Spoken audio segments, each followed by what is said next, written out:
Friends இன்றைக்கி வந்து Pandian serial வந்து என்ன நடக்குது அப்படின்னு பார்த்தீங்கன்னா, ஸோ நம்ம மீனாராஜ் வந்து தான் உண்மை எல்லாத்தையும் வந்து சொல்லிட்டாங்க. சொன்னதுக்கப்புறம் பார்த்தீங்கன்னா, அவங்க அத்தைக்கு வந்து ரொம்ப வந்து கோவம் வருது. கோவம் வந்தோடனே என்ன இவ வந்து இப்படிலாம் பண்ணியிருக்காளே அப்படின்ற மாதிரி ரொம்ப வந்து யோசிக்கிறாங்க. யோசிச்சதுக்கப்புறம் பார்த்தீங்கன்னா, அவங்க வந்து கோவம் வந்து பொறுக்க முடியல.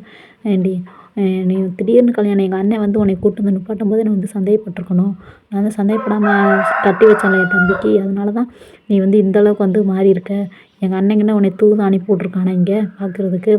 அவன் நான் தான் அவ குடும்பத்துக்கு எடுக்கும்ல, நீயாச்சும் அங்கேருந்து ஒரு ஒரு விஷயமா சொல்லிக் கொடுத்து அவ குடும்பத்துக்கு எடுத்துருவான் அப்படின்னு சொல்லிட்டு வந்து எங்கள் அண்ணன் அனுப்பிவிட்டானா. அவன் விஷம் தானே, அவன் உடம்பு ஃபுல்லாமே விஷம் தானே அப்படின்ற மாதிரி வந்து சொல்கிறாங்க அவங்க அத்தை.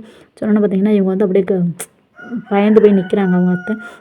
அரசி அவங்க அத்தை நிற்கவும் உடனே பார்த்தீங்கன்னா, ரொம்ப வையிறாங்க. எனக்கு ஒன்றுனா கூட நான் பொறுத்துக்கிருவேன். என் பிள்ளைங்களுக்கு ஒன்று நான் பொறுக்கவே மாட்டேன் அப்படின்ற மாதிரி ரொம்ப வந்து கோவப்படுறாங்க.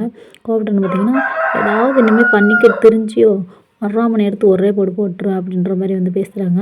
பேசினது பார்த்தீங்கன்னா, இவங்க வந்து அப்படியே ஷாக்காகி அப்படியே நிற்கிறாங்க. என்ன பேசன்னு தெரியாமல். அதுக்கப்புறம் பார்த்தீங்கன்னா, அவங்க செந்திலன் சொல்லுவாங்க, நீ எதுவும் பேசாதம்மா, அப்புறம் உனக்கு ஏதாவது ஆயிரப்போகுது அப்படின்னு சொல்லுவாங்க. அப்புறம் என்ன இவன் இப்படிலாம் பண்ணிகிட்ருக்குறாடா அப்படின்னு சொன்னாங்க. சொன்னோன்னே பாண்டியன் வந்து சொல்கிறாங்க, யாரோட வாழ்க்கைய வந்து யார் வந்து கெடுக்கிறது வைக்கிறது அப்படின்ற மாதிரி வந்து பாண்டியன் வந்து சொல்கிறாங்க. சொன்னோன்னே பார்த்தீங்கன்னா, எல்லா குடும்பமே அப்படியே வந்து இவங்க மேலே வந்து ரொம்ப கோவமாக வந்து பார்த்துட்ருக்காங்க. ஸோ அவ்வளோதான் சீரியல் இன்றைக்கி. ஸோ ஓகே, பை பை, டாட்டா. இந்த வீடியோ பிடிச்சிருச்சுன்னா மறக்காமல் என்னோட சேனல் வந்து சப்ஸ்கிரைப் பண்ணி வச்சுக்கோங்க.